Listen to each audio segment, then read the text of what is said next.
Good morning, everyone.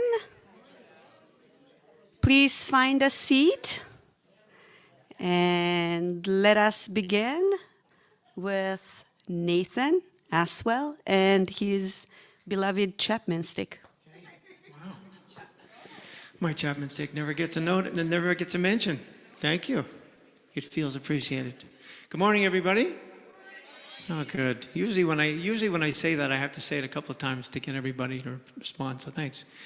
Okay, you are welcome here. We've sung this many times. Let's sing it this morning with enthusiasm and chase away this rain. What do you say?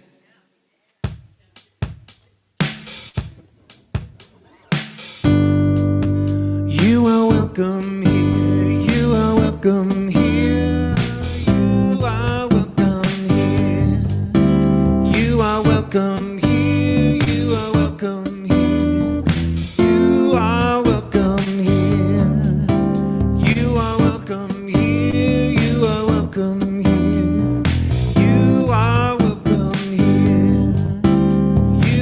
Welcome here, you are welcome here. You are welcome here. Our arms are wide open. There's room for everyone. Wherever you're going, wherever you're from, you are home. You are welcome here. You are welcome here. You are welcome here. You are welcome here. You are welcome here. You are welcome here. Whatever you've been through, you found us somehow. Wherever you are on your journey to now, you are home. You are welcome here. You are welcome here. You are welcome here. You are welcome here. You are welcome here. You are welcome here. I am welcome here. I am welcome here. I am welcome here. I am welcome here. I am welcome here. I am welcome here. We are welcome here. We are welcome here. We are welcome here. We are welcome here. We are welcome here. We are welcome here. We are welcome here. We are welcome here. We are welcome here. We are welcome here. We are welcome here. We are welcome here.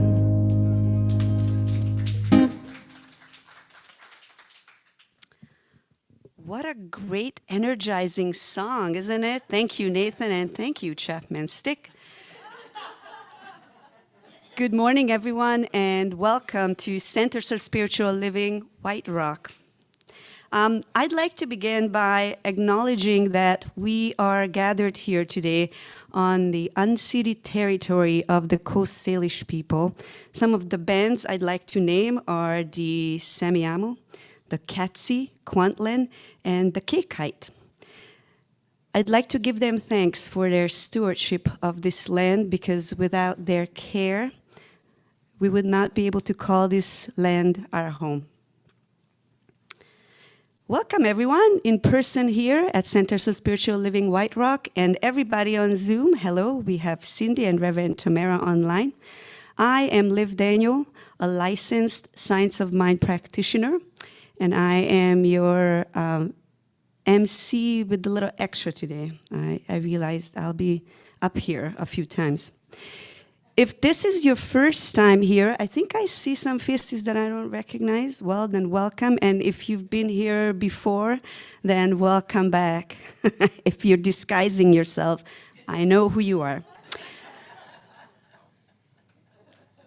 If this is your first time, you might have been greeted by our really friendly greeters at the front. But if you missed the chance to say hello to them, you can raise your hand. And if this is your very first time here, we have some lovely welcome packages for you to give you in person. And if you're online, we also have digital welcome packages for you. And so if this is your first time here, then I'd like to tell you a little bit about who you are. And if you've been here first time but you need a little refresher, here it comes. We are Center for Spiritual Living White Rock. We are affiliates of a New Thought movement. And what do we believe in? We believe that we are one with everything, that we are divine beings, and that we are traveling on a journey together that's specifically tailor-made for us. So regardless of where you are on this journey, if this is your first time or if you've been here for decades, welcome. We would like you to feel like this is a place that you can call your home. This teaching here is really rooted in so many spiritual practices and faith. I'd like to think that would bring the best of all these teachings and kind of combine them into one to create this beautiful philosophy that we would like to share with you today. So may you find that you belong here, and this is the place that you can call your own circle. I'm going to remain here because I am also doing announcements today. So I'd like to move into the announcement portion of our service. So today, despite the rain, we are still holding our second annual picnic at Crescent Park. Yay! We're going to sing more songs to bring out the sunshine. And somebody told me already that the sun is coming out, not will be coming out, it is coming out. So it is now on schedule to come out. We have gourmet hot dogs provided with all the fixings, and we also have vegetarian and gluten-free options available. So please remember to bring friends, family members, if you got them, your own lawn chair, your own water. An optional is a dish to share, and if you want a game to play, then bring that as well. So this picnic is today at noon, so right after the service at Crescent Park, 2585 132nd Street here in Surrey, in the picnic area. And Rhonda and Lyndon are going to go there a little bit early and hold a spot for us, so we have a spot secured. Moving on to other things, so as the summer comes to an end and September is almost here, back to school time, there is a new course that I'd like to announce. It's actually a course that I will be teaching. It's starting on Thursday, September 3rd. It's 5 Thursdays, and it is an hour and a half long from 6:30 until 8 p.m. on Zoom. There is space to sign up. The course is called Conscious Living Practice. It's based on a wonderful book called Science of Mind and the 15 Commitments of Conscious Living. This course is an excellent way for anyone, regardless of where they are on their journey, to practice, consciously practice their spirituality and really putting their beliefs and habits to a test. So space to sign up. There's more information on our website. If you have any questions, I'll be here after the service. Come and find me. We have another amazing event coming up, and that is the 2026 New Thought Conference, hosted by Centers for Spiritual Living Nanaimo. And this conference is called Resilience in Times of Uncertainty, which I feel like is all the time. And this 3-day event, well, we never know what happens. We only know what we have within us. Everything else is out of our control. And so This 3-day conference is starting on Friday, September 18th, and it's going to be Friday, Saturday, Sunday, ending on September 20th. And there's lots of amazing keynote speakers, workshops. Amy Bishop is playing. It's an excellent opportunity for everyone to network, meet new people, make new friends, and support all the centers and the people who hold up centers of spiritual living all around us. And I have 2 more announcements, well, 3 really. There's a Save the Date. This is a fun event, like all of our events. September 25th at 7:30, back by popular demand, another dance. It's a fundraising opportunity for our center. And the musician is, you guys love to boogie to him, I've heard, is Checo Tohomaso. That is his name. And he'll be at the Crescent Beach Legion on Friday, September 25th at 7:30. Just save the date. There's going to be more information and tickets available, but maybe shine your dancing shoes and put out your dancing outfit, because this is going to be a good night to shake and dance, and boogie. And I have another announcement as well. Somebody from our board put out a shout, and they request for us to put together a small team of Sunday greeters to help welcome people. If you're enjoying to connect with people and meet new people, and if you would like to become part of our leadership, this is your time to shine. So if that's something that calls you to move forward, come and find Sandy. She's waving her hand right now after the service, and she'll be able to give you more information. And just a few more things, just a couple of small reminders of our ongoing events. We have meditations Tuesday mornings at 8 a.m. on Zoom with Reverend Tamara. And Sunday mornings here before the service at 10 a.m. We have in-person meditations as well as on Zoom as well. And if you would like to know more of our ongoing events, please go to our website. There's more information there. And that concludes the opening and the announcements. And now I would like to welcome Diane up for our meditation.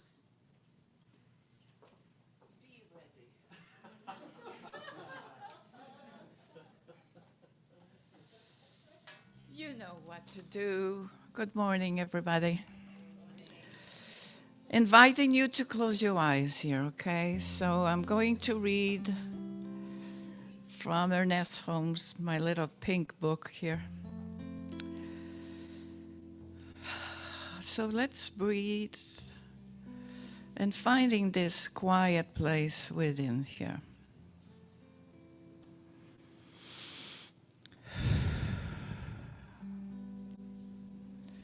We just allow the thoughts to come and go. We don't pay attention to them right now. And we breathe, we are aware of this breath of life and love that is moving through, in, and as each one of us, always.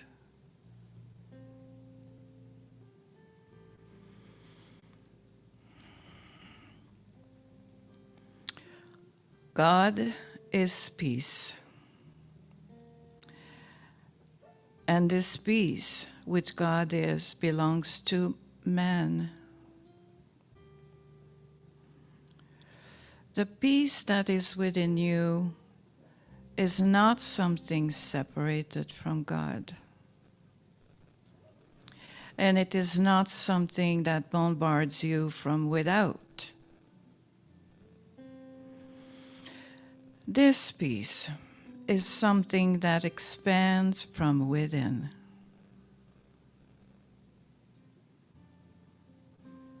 Always, this peace has been in you.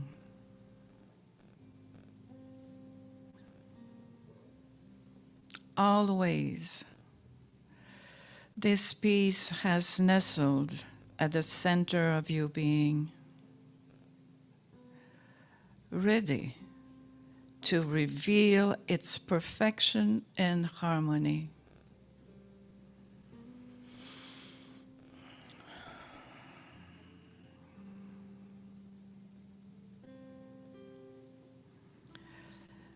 And peace stands at the door of your consciousness and awaits your acceptance of it.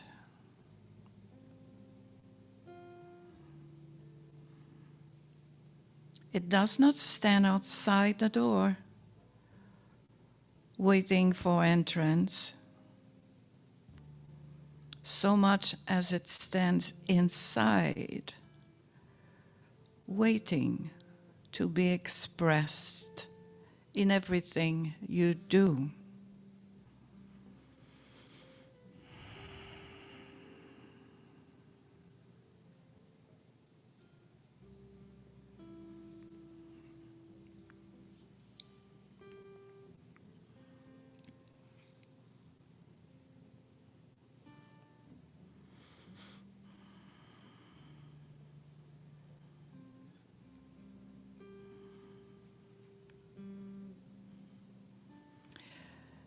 If the possibility of your peace were dependent upon some external event, outside circumstance, some objective fact, then you would not have a principle of peace within you. You would merely be hoping that one might either develop or be imposed externally.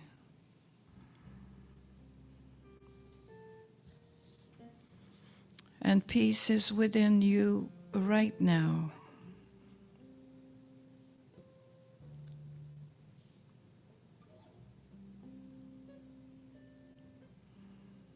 The peace that said to the waves, "Be still," is there.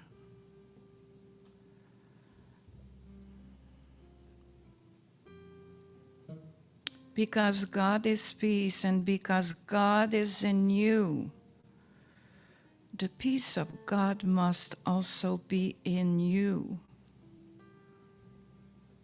You should no longer go in search of peace, for this is confusion.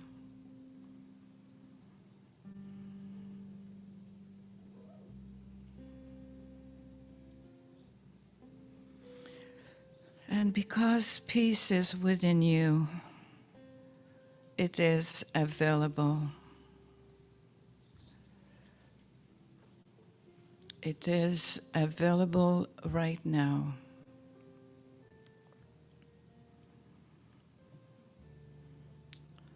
So today we welcome peace from within.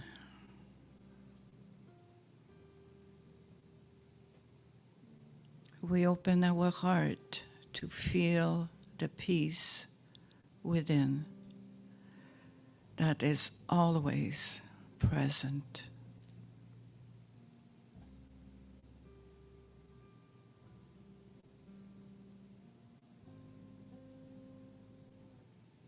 We invite peace to be with us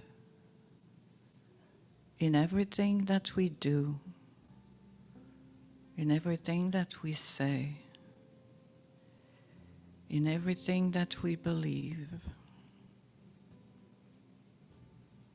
Peace is always there.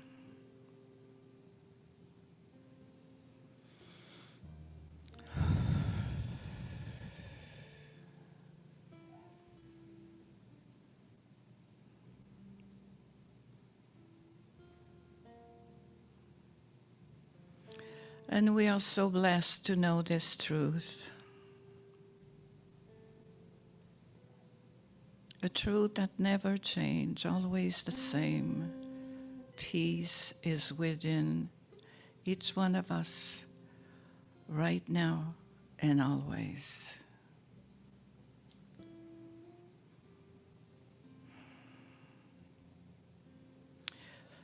So I'm inviting you to bring a smile on your face here. And to come back in the room with gratitude and love and blessing.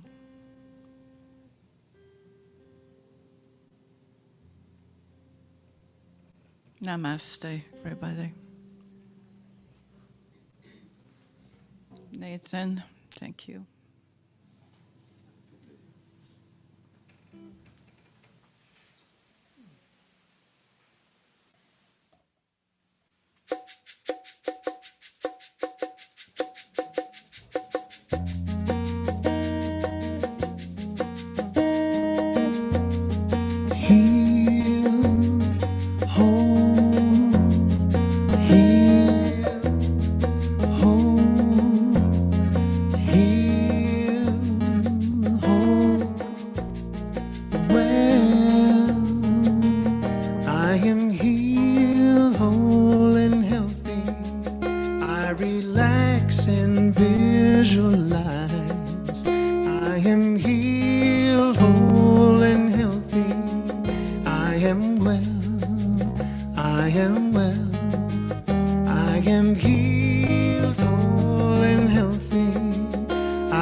Accept and I receive. I am healed, whole and healthy. I am well, I am well.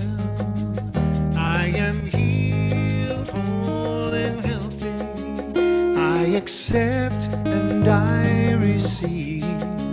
I am healed, whole and healthy. I am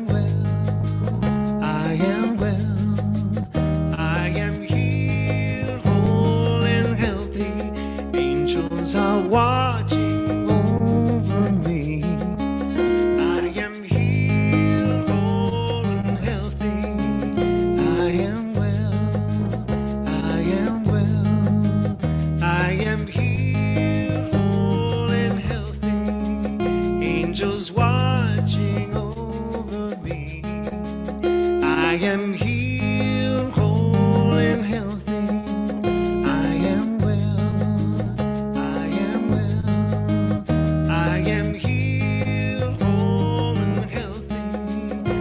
Got love surrounding me.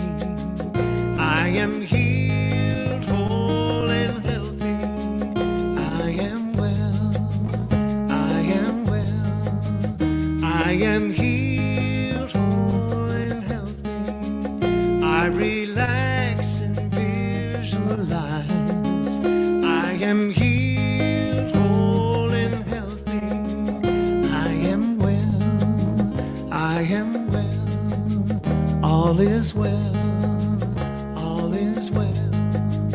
I am well, I am well, I am whole, I am well, I am whole, I am well.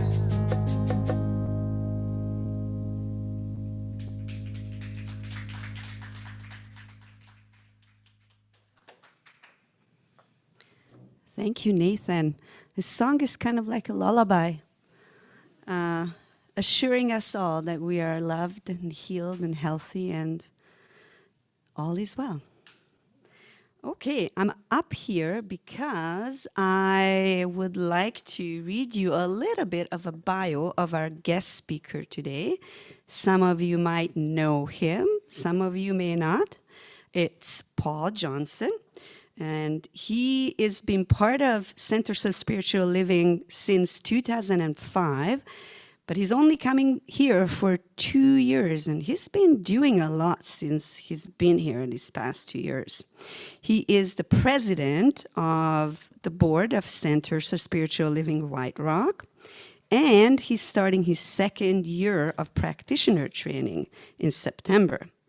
And he brings his training and experience as an ordained evangelical minister, and his training and experience as a somebody who's been seeped into cognitive behavioral therapy, hypnotherapy, spiritual coaching and counseling, and choice therapy.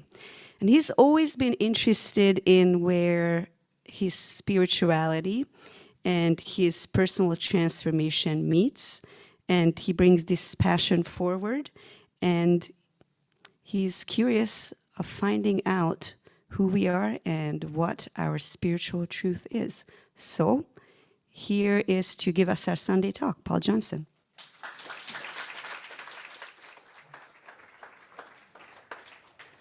I'm curious to know who this guy is that she was just talking about.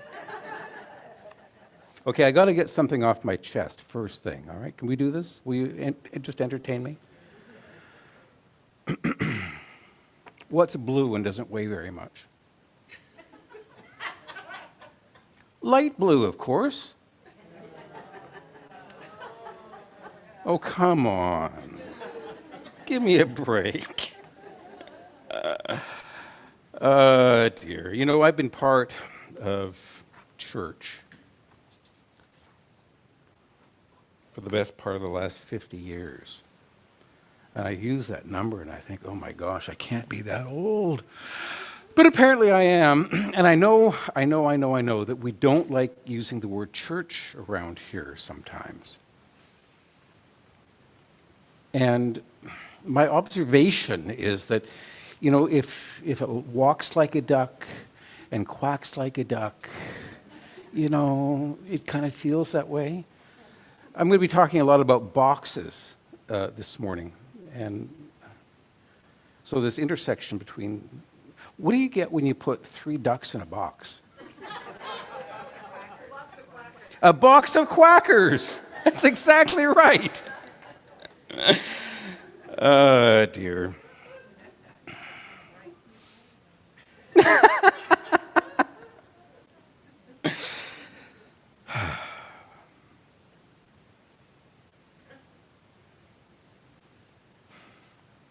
Thank you. Thank you for being who you are.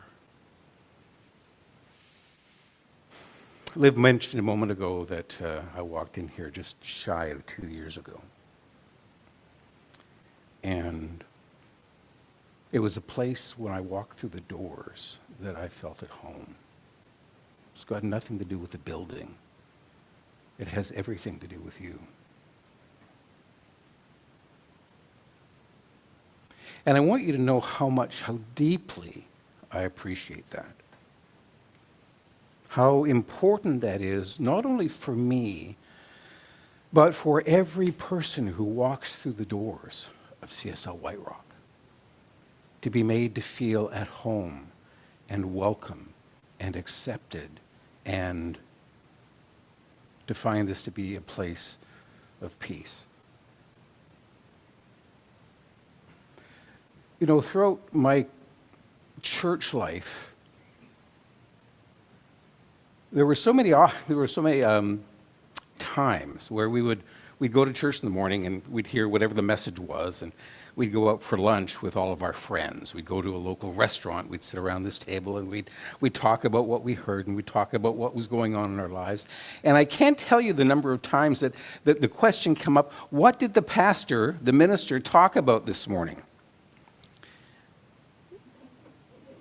And when nobody could answer the question, who's listening? Hello? There are 2 questions that I want to answer this morning. One is, now we're all of a certain age, right, where we probably recognize the expression, hey, what's the big idea? Right? Have you heard that? I want you to know what the big idea is this morning. That's question number 1. What's the big idea?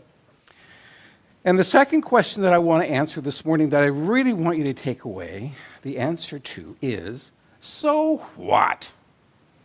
What's the big idea? And so what? So let me first give you what the big idea is.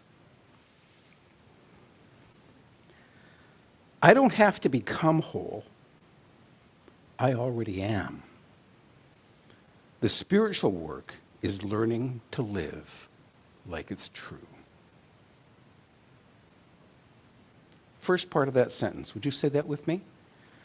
I don't have to become whole. I already am. I don't have to become whole. I already am. That's the teaching that we hold to be true in science of mind and religious science. Our wholeness, our completeness, our perfection. The fact that at our core, we are already spiritually perfectly whole, complete, and perfect.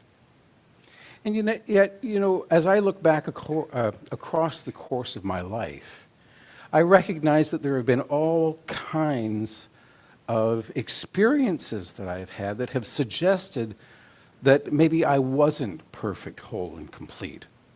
We all come from families in which there's a certain amount of dysfunction. I don't think that I've ever met anybody who hasn't come from a slightly dysfunctional family, and I see some of you laughing. I'm not sure if you're laughing at me or if you're laughing at your own experience. But I think that we can agree that it's true that in every family there is just stuff going on. And when we're children, we take in that stuff and we look at it through a child's eyes. And we interpret it and we make meaning of it. As human beings, we are meaning-making machines. We do that in every moment. We observe something, we hear something, we have an interaction, and we make meaning of it. We tell ourselves stories about what that means, not only what that means with respect to the world around us, but what that means within us and about us. What it means in terms of our own life experience.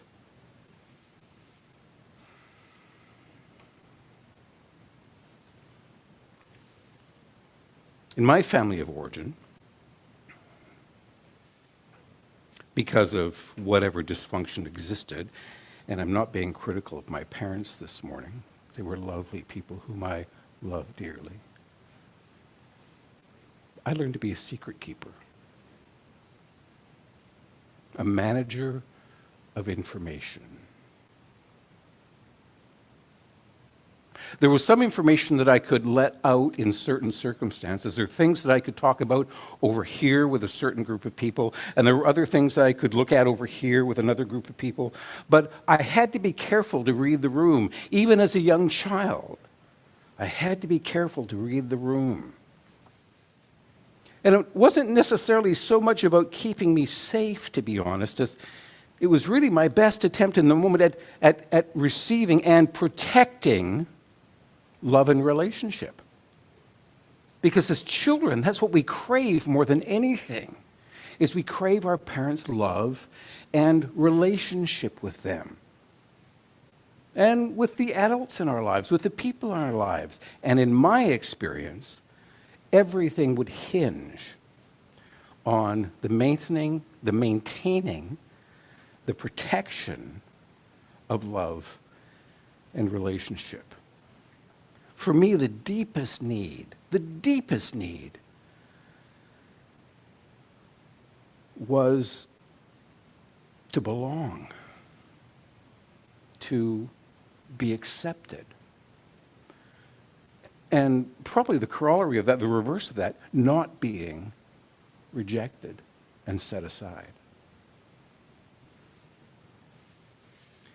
From a pretty early age, I recognized that I was gay. Since probably my earliest memories is, when we become aware of that kind of thing, being attracted to other boys. And that brought with it a whole host of beliefs and behaviors that went along with that. And that's when the boxes started. You know what that's like, right? We put stuff in boxes and we set it down, set it aside, and nobody gets to look at what's in the box. And then we have another box with something else in it. and another box with something else in it. And it's safe enough for us to go on our own and open up that box and experience what's in the box and look at what's in the box and talk about, with some people, what's in the box. But what's in the boxes should never touch. They should never all be opened at the same time so that everybody can see what's in all those boxes, because that would mean that we're unsafe. This is not a safe place to be in. Living in boxes. I came to faith, my experience of faith, some concept of what spirit was, what God was, when I was in my late teens. And my experience of being in church, I started going to a church. I knew somebody there, and that was my point of connection. And so I started going to this particular church, and what I found there was this whole community of people that had this element, had this sense of family that I had so longed for all of my life. I found something there that was so incredibly wonderful. I felt so enfolded and loved and supported and like I belonged there. And it was just absolutely amazing. I reveled in what that felt like for me, not unlike what I experienced when I came to CSL White Rock. It became so important to me. But it became really evident really quickly that there were parts of me that just didn't belong here, that had to stay hidden. Don't open the boxes here. This is not the place to open those ones.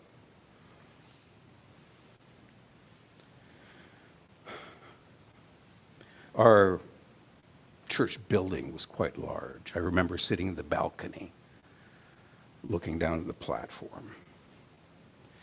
And on the platform in front of me one Sunday night, we went to church twice on Sundays. We were that kind. We went to church twice on Sundays. I was sitting there on a Sunday night looking down from the balcony onto the platform, and there was our minister, Reverend Leroy Lebec. I loved that man. He was a powerful preacher. He was so moving. He was so passionate. And I would watch him speak, and I would be so enthralled. I would be so inspired by his ability to communicate. I remember sitting there and thinking, oh my gosh, I want to be like him. I want to do that. And that was probably the moment that I felt called to ministry in my evangelical world. But the fear remained. The fear that if they knew all of me, I'd be thrown out. I'd be expelled from the families because some things just didn't fit. Some things did fit, but man alive, there were some things that didn't fit. And I knew that I had to keep those things completely separate. I need to hide what might threaten my belonging, what might threaten my being accepted in that place. And so I became even more vigilant about what I could admit to, what I could step into, what I could live from, than I'd ever been before in my entire life. And the coping strategy that I learned in childhood continued to serve me. The coping strategy is called compartmentalization. And it works. It protected my belonging. It prevented internal collisions. It allowed me to stay in the place where I wanted to be, where I felt loved and accepted. But there was a cost. The cost was fragmentation. The cost was this chameleon-like life where I would show up in one way in one circle of people and another way in another circle of people, hoping, praying that those things would never, ever collide. You know, I hadn't thought about this before now, but, you know, I grew up in the Pentecostal church. I don't know if you've ever been part of the Pentecostal church or not, but one of the things about the Pentecostal church is we believe in the moving of the Holy Spirit, all right? And one of the manifestations of that would be people standing up in the middle of the congregation prophesying, giving words of wisdom, and it was all quite, wow. I was scared to death that someone might stand up in the middle of the service one day and point to me, and all of a sudden the world would find out that I was a homosexual. That was the most frightening part of my entire experience. After having been in ministry for some years, there was a colleague of mine, a minister of music, whom I loved dearly. He was our minister of music for a number of years. He went on to serve another congregation, and I would have coffee with him every once in a while. I remember having coffee with him. We'll call him Mark. I remember having coffee with Mark one day, and we had struggles that we would share with one another. We could be open with one another. Mark knew that I was gay. I knew what was going on in his life. We were just dear, close friends.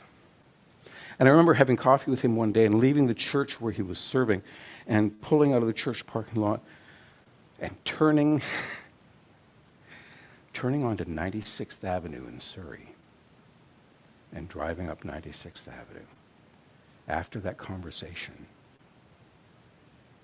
and giving up. My prayer in that moment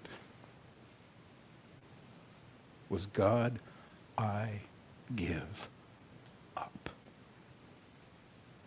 I have struggled with being gay for my entire life. I have gone to counseling, and I have gone for exorcism, and I've gone to the altar 1,000 times asking you to change this about me, and it's never changed, and I can only come to one conclusion, and these were my exact words. I said this to God, and you don't give a rat's ass that I'm gay. And so I give up. I'm not going to fight it anymore. And that was the beginning of my coming out. But even having done that, even though I promised myself that I would never hide again, because I'd felt like I'd been hiding my entire life, I promised myself, having come out, having given up, frankly, having given up everything, my family and my home and my vocation and my church family, having given everything up, I promised myself that I would never, ever hide again. But the strategies, the learned behaviors, the stuff from childhood, they remained intact and deeply ingrained in my life.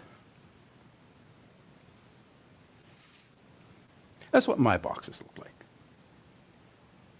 What do yours look like? Maybe it's work me and home me.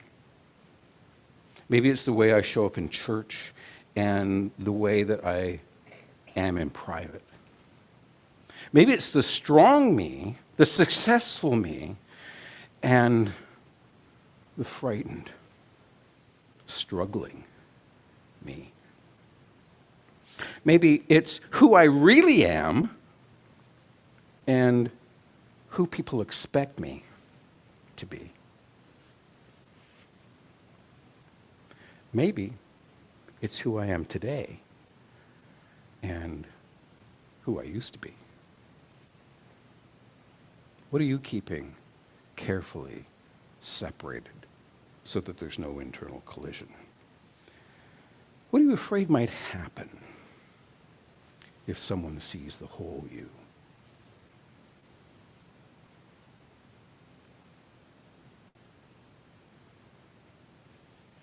What part of yourself have you decided has to remain hidden so that you can belong or seen as acceptable or be loved? Compartmentalization is separation. It's a duality of sorts. In my case, it was a multiplicity, not just two, many. I could fit in everywhere. I could just never fit in as myself. And then I encountered a spiritual teaching built upon a radically different proposition. There's only one. I came to New Thought. I came to Science of Mind. In Science of Mind, we teach there's one life, that there is one presence and one power and one infinite reality, that there is nothing that is outside the presence of God. You know, when I was in part of my coming out story, one of the things, or two of the things that meant so much to me was a recognition and understanding of two spiritual principles. One was the spiritual principle of omnipresence, that there is nowhere on earth, nowhere in the universe that God is not. That there's nowhere that we can run and hide from God because God is everywhere. And if God was everywhere, God was also in the boxes. Something I realized that day. And the other one is the spiritual principle of omniscience, the fact that there is nothing that is outside the knowing of God. I remember reading in a book years and years ago, a book by A.W. Tozer called The Knowledge of the Holy, in which Tozer wrote, Spirit, or God, the divine, is never surprised by anything.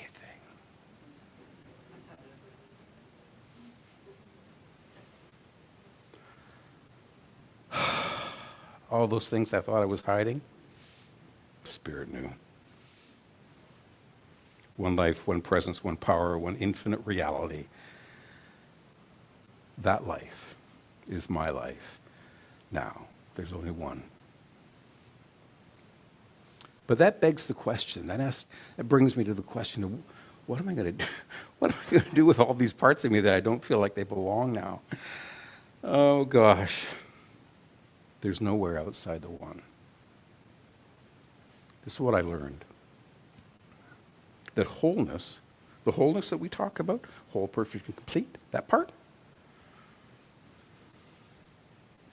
the wholeness part of that doesn't mean that our life experience is perfect. Wholeness doesn't mean that everything that I've ever believed was true. Wholeness doesn't mean that everything I've ever done was wise. Wholeness doesn't mean that every behavior should continue and that nothing needs healing or changing. It doesn't mean any of those things. One of the things I've learned is that conditions change. My life conditions change. My experiences change. Where I find myself at different points in my life changes from day to day to day, not just season to season, but from day to day to day. But principles, the truth, the capital T truth, as Diane refers to over and over again, the truth never changes. My experience might need healing, and my thinking might need changing, my behaviors might need correcting, and my understanding might need expanding. But folks, my wholeness is never up for negotiation. My theology changed, but the deeply embedded survival mechanisms remained the same. My understanding of God changed. My understanding of myself changed. My understanding, my relationship with religion changed. My relationship with ministry changed. But the boxes remained.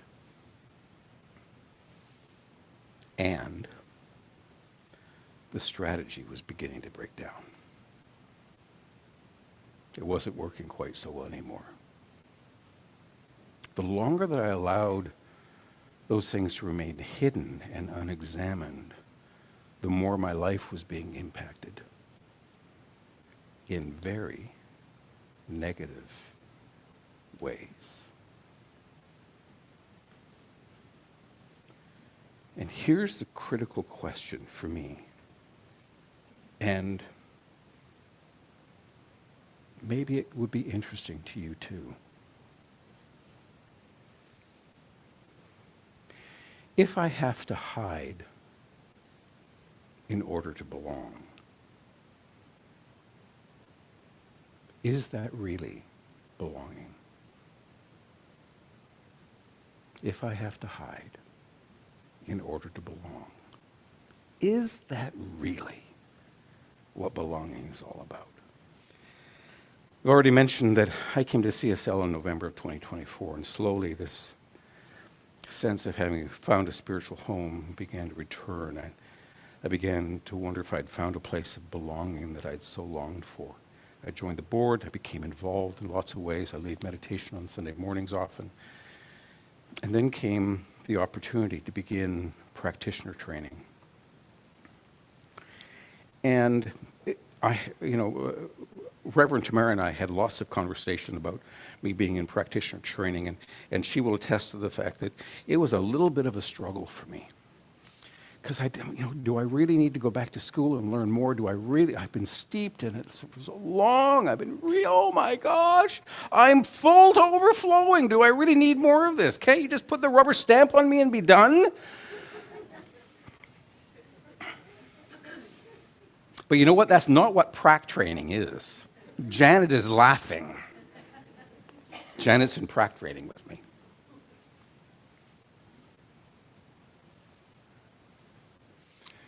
It's been another opportunity. Prac training has been another opportunity to begin to look at what I believed and question it. Why do I believe? What do I really believe, and why do I believe that? And let me tell you, as my colleagues will tell you, they will attest to the fact that I have struggled with lots of stuff. Michelle's nodding her head. Yes, he has. Prac training has been amazing.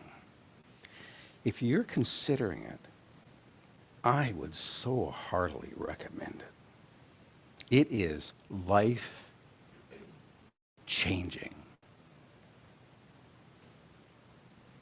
And prac training has been showing me something. There was a box that I knew was there, and a box that I honestly cherished, but it effectively had remained sealed, me hoping that one day it might be reopened. And it was a box called, I Used to Be a Minister.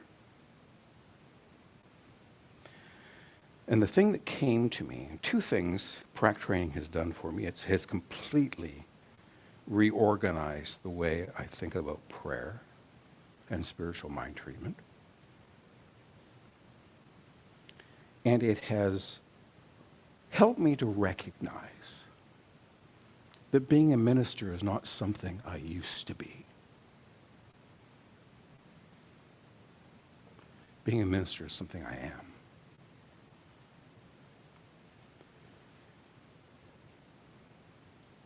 Maybe I left the position behind,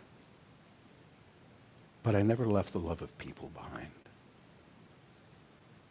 I never left the love of teaching behind. I never loved the love of this behind.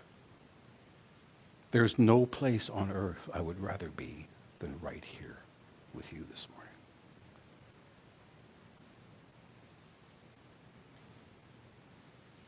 morning. I never left the desire to make truth practical behind, the pastor's heart, the call to ministry. And it's a recognition that I'm not going back to ministry.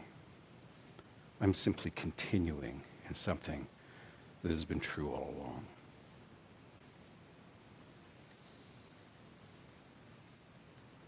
So what have you put in a box called what used to be, or who I used to be? Or maybe it's a box with a great big label on it that says, maybe one day. Or things I would love to do. Or, and this was mine, disqualified. A gift?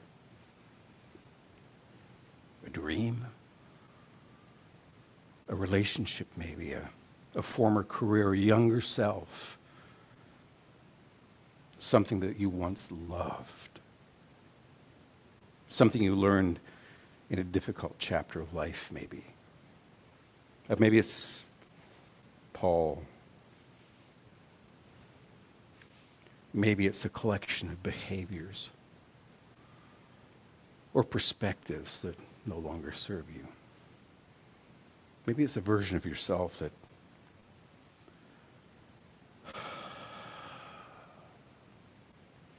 I've been judging as being unacceptable or dangerous if it ever got out. Maybe the question isn't so much how do I get rid of who I used to be, as much as it is what from that person belongs in the unfolding of who I am.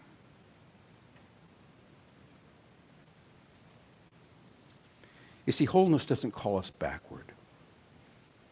Wholeness calls us forward. In this entire month of August in Centers for Spiritual Living, we've been considering the idea or the question of we're whole no matter what. Reverend Tamara talked about there being no bad parts. Derek was here a couple of weeks ago from Nanaimo talking about the fact that we need to interview the people on the bus and find out what it is that they're looking for. What is it that needs to be healed? Wholeness calls us forward with all of us. That's what wholeness is. It's all of us.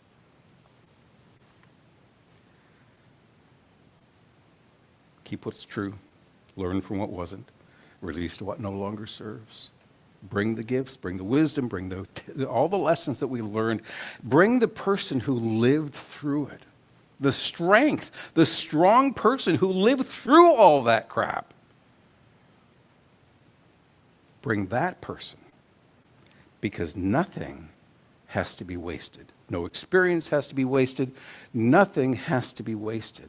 And so I'm going to give you a practice this morning really quickly. I know that we want to wrap this up. If you're going to take notes, this is the place to take notes. I'm going to give you three things. One is to recognize. Recognize the truth of who we are, the truth of who you are. Recognize the truth that there is one life. That life is my life. I am whole right now. In every moment, Spirit is expressing itself in me, through me, and as me.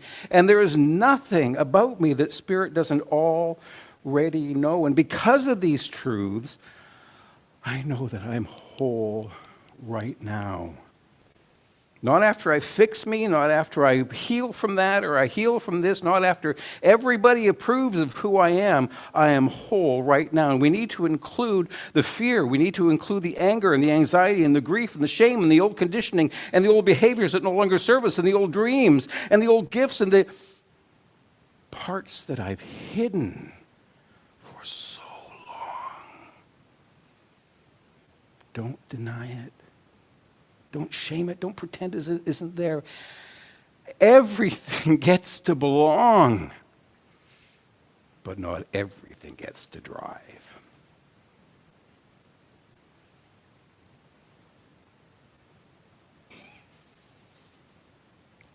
Recognize the truth. Number one. Number two, include everything that's there. And number three is choose. Knowing the truth of who I am.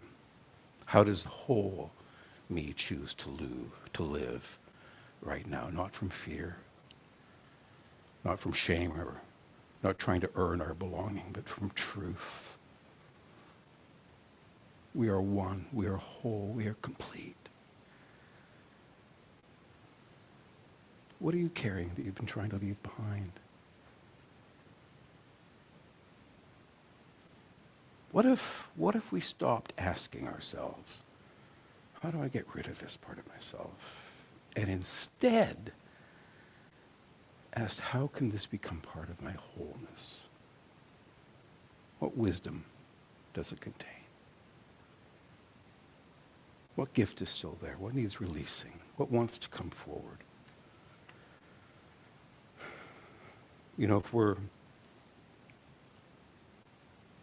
moving forward on the vision to create a world that works for everyone. The world that works for everyone has to, by definition, include a world that values all of who we are. There's one life. And if that life is my life,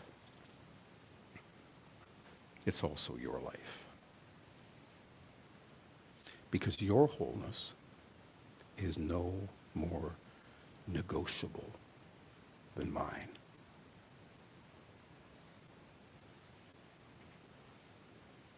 How can we create a world that works for everyone, a world where everyone belongs, if we're still practicing exclusion inside of ourselves? I think that when I stop dividing myself into these two separate pieces, the acceptable pieces and the unacceptable pieces, then maybe I become less willing to divide humanity and the people that I come in contact with into the acceptable and the unacceptable. Maybe I become less judgmental and more inclusive, more patient, more compassionate, more willing to enfold and welcome and celebrate. You know, we've said time and time again that oneness isn't sameness.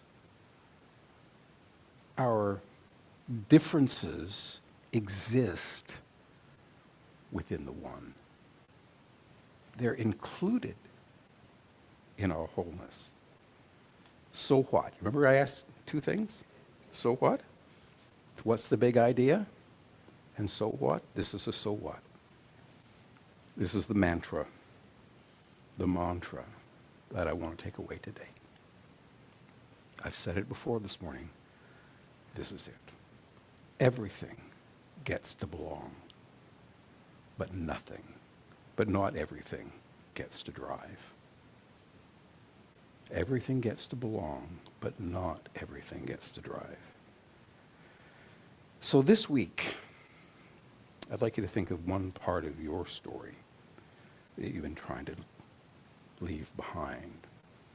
Don't go back and try and recreate it. Don't pretend that everything about it was wonderful, but ask yourself, what if this belongs to the person that I'm becoming? And then practice, recognize, I am whole. And include, this belongs in my story. It's part of my experience. It's part of what brought me here today. It's part of the path. It's part of my journey. I can't ignore it. What parts still serve me and what doesn't? And then choose, what do I want to carry forward? What serves my highest good today? Beloved, you don't have to become whole. You already are. Maybe the invitation is to simply stop leaving pieces of yourself behind, cutting pieces off. Leave the judgment, the guilt, the remorse, the shame, all the parts that no longer serve you, but please bring the wisdom. Bring the lessons, bring the gift. Our lives are enriched by those things as we share them. Bring the person who survived, the strength. Be proud of that. Bring the person who believed differently. Bring the person who didn't know what you know now. Take all those pieces and allow them to be lovingly worn into the glorious incarnation of spirit that you already are right here and right now.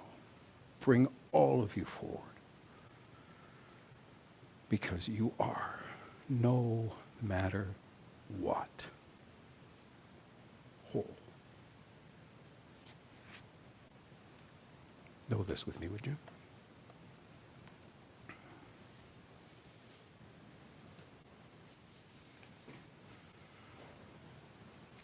There is one spirit. There is only one life. That life is God's life, and that life is my life now. Here in this place, Spirit is.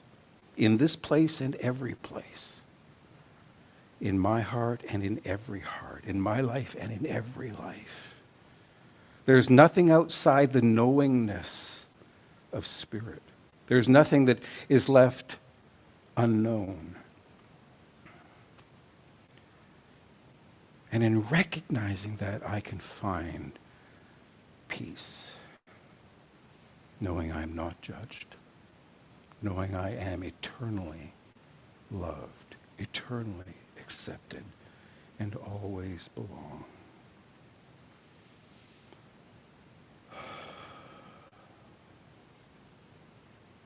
And for this, I am so deeply grateful.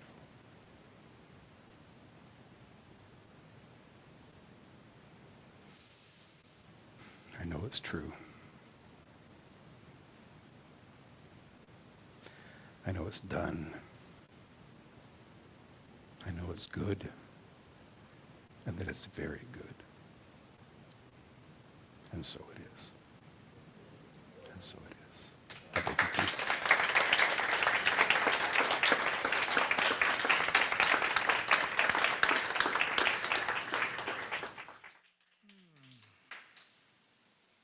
Wow, thank you, Paul.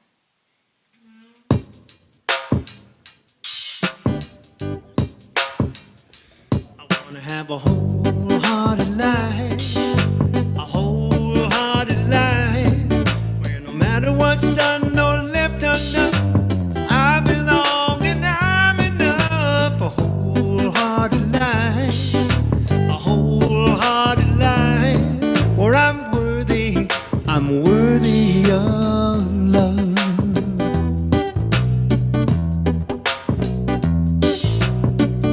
This looking for certainty is really exhausting me. Perfect though I tried to be, I've not been. Alone with my guilt and shame, afraid of more pain and blame, I numb out to stay in the game that I can't win. Time to make myself a brand new choice. I want to have a wholehearted life, a wholehearted life, where no matter what's done or left undone, I belong and I'm enough. A wholehearted life, a wholehearted life, where I'm worthy of love.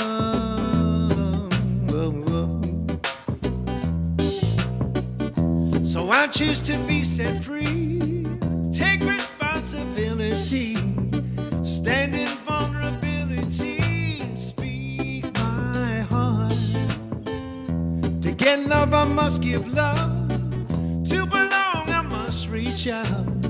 To find truth, I must be true and play my part. 'Cause owning my story and loving myself too are the bravest things I'll ever do. I want to have a wholehearted life. Sing with me.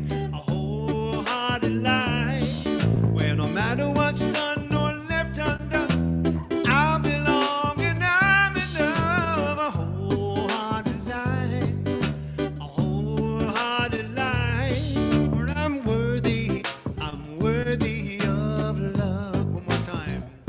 I want to have a wholehearted life, a wholehearted life, where no matter what's done or left undone, I belong and I'm enough. A wholehearted life, a wholehearted life, where I'm worthy of love.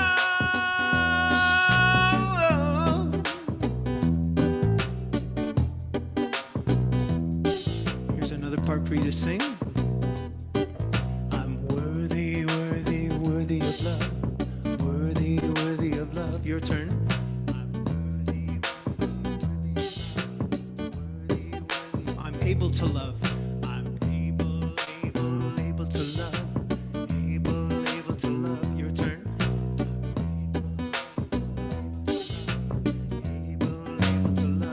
worthy of love. I'm worthy, worthy, worthy of love.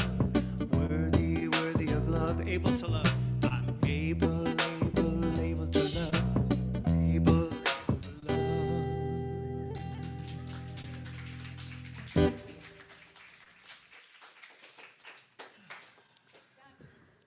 Wow. Today is fantastic. Thank you for that little reggae-ish style. I am worthy of I love. don't mind reggae-ish. It's reggae. All right, it's reggae. Claim it. It is Claim reggae. it. Name it, Woohoo. claim it. There it is. So, what a wonderful package, a gift to receive this Sunday morning, right? You came here today, we all came here today, whether online or in person, meditated in community, inviting you to join our community in different events. We meditated together. We had wonderful music by Nathan. Paul's talk was, wow, just inspiring, right? Boxes, and I am loved no matter what. And so all these things are packaged together in a beautiful little gift to you. That's our offering, Centers for Spiritual Living, White Rock's gift to you. And so now, at this part of the service, it is the time where you may want to show your appreciation for this beautiful gift that you received, and you're receiving every time you participate in our Sunday service, or actually anything that we offer. In just a few minutes, there's going to be 2 people with baskets and some love notes. And so I invite you that if you feel like you have a gift that you would like to give us, whether it's a monetary gift, which we appreciate because that's what keeps us floating and keeps the center open and allows us to have wonderful musicians and guest speakers and Reverend Tamara and all the other things, then thank you for that monetary gift. If there is something else, either beside as an extra or instead that you would like to give, whether it is your time, your talent, your other treasures, we welcome all, and we are so grateful for it. So before the baskets come up, I just invite you to just close your eyes and take a moment and know the gifts that you have and the gifts that you are able to offer. And if you can, hold these gifts to your heart and pause in this place of receiving.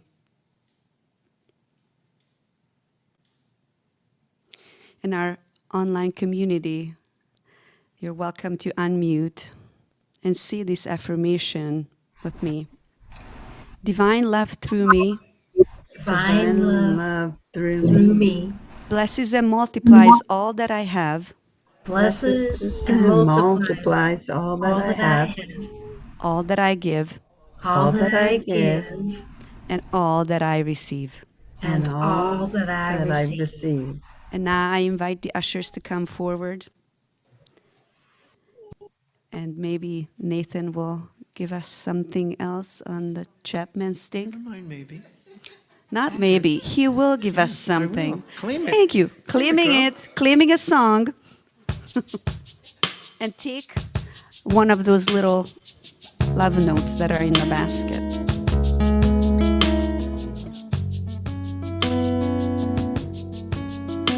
If love is why I'm here, let me be an open channel. If love is why I'm here, let me give and then receive. One more time. If love is why I'm here, let me be an open channel. If love is why I'm here, let me give and then receive. Give and receive. Give and receive. Give and receive. why we're here. Let us be an open channel. If love is why we're here, let us give and then receive. Give and receive. Give and receive. If love is why you're here, let us be an open channel. If love is why you're here, may you give and then receive. May you give and then receive. May you give and then receive.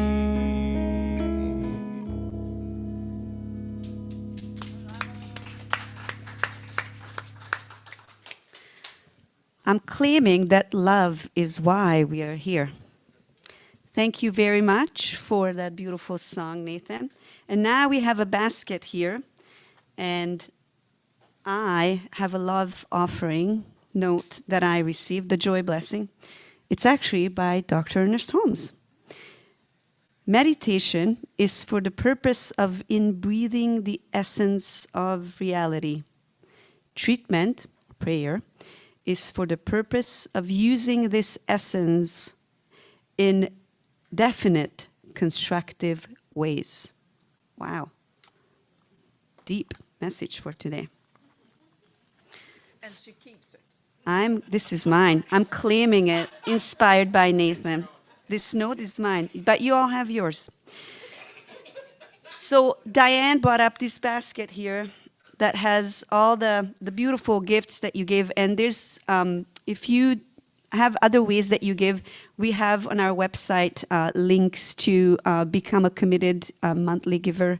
I invite you to check it out if you haven't yet. But for now, here's this basket. And so I know that this gift here is a sign of love. I accept it with gratitude. May all that is given to us be multiplied, returned, and used for the highest good. And may the receivers and the givers' gifts be magnified and multiplied always. And so it is. Thank you, Diane. So Diane and I here today as your practitioners in person. So I joked about this last week, but I actually meant it, that we really are, or 2 weeks ago, we are customer service representatives of Spirit. Whenever you feel like you have something that you would like to know deeper for yourself, and it doesn't have to be a thing that you need help with. It can be just the knowing of your divinity, your love, that you are part of the one, and that there's absolutely nothing wrong with you because you are complete and perfect. And so we can help you with that. Please find us after the service if you want to experience a treatment, if you haven't had one before.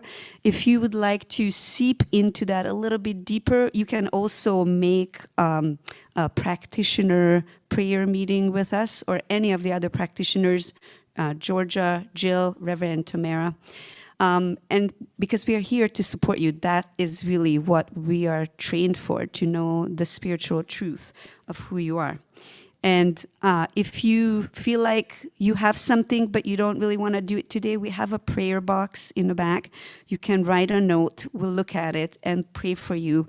And if you also more like want to do this online, you can actually go on our website and input a prayer request there. And we also have a practitioner online, actually 2 practitioners, Reverend Tamara and Cindy, and they will be praying for anyone who would like to request a treatment on Zoom. And so I am now asking you to please stand if you're able to and do the last affirmation before Nathan will close us out. And the Zoom friends may unmute as well and say with us, something wonderful is happening in me right now. Right now. Wonderful Something wonderful is happening in me right now. It's this thing called life. It's this thing called life. It's this thing called love. It's this thing called love. It's this thing called wholeness. It's this thing called wholeness. I know it. I know it. I feel it. I feel it. I express it. I express it. I am it. And I am it. And so it is. So it is. And now I will ask Nathan to come and play another song for us. I release, I let go, I let the Spirit run my life. I am free in the Spirit. Yes, I'm only for God. No more struggle, no more strife. With my faith, I see the light. I am free in the Spirit. Yes, I'm only for God. I release, I let go, I let the Spirit run my life, and my heart is open wide. Yes, I'm only for God.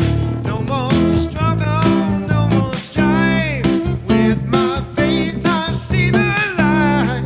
I am free in the Spirit. Yes, I'm only for God. I release and I let go. I let the Spirit run my life, and my heart is open wide. Yes, I'm only for God. No more struggle, no more strife. With my faith, I see the light. I am free in the Spirit. Yes, I'm only for God. I'm free, I am free in the Spirit.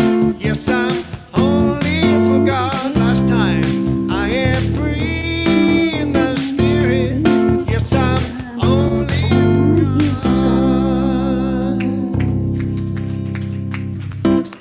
I know it's really close to 12, but just briefly, perhaps Nathan will tell us what he's doing next musically elsewhere. Oh, geez. Well, the thing that I most want to tell people, and it's a little bit of ways, but I hope you mark your calendars. I'm very excited about it. I'm now heading up a police tribute band. Woo! And we'll be doing our inaugural performance at Blue Frog Studios. Everybody knows where that is, on Johnson, on October 10th.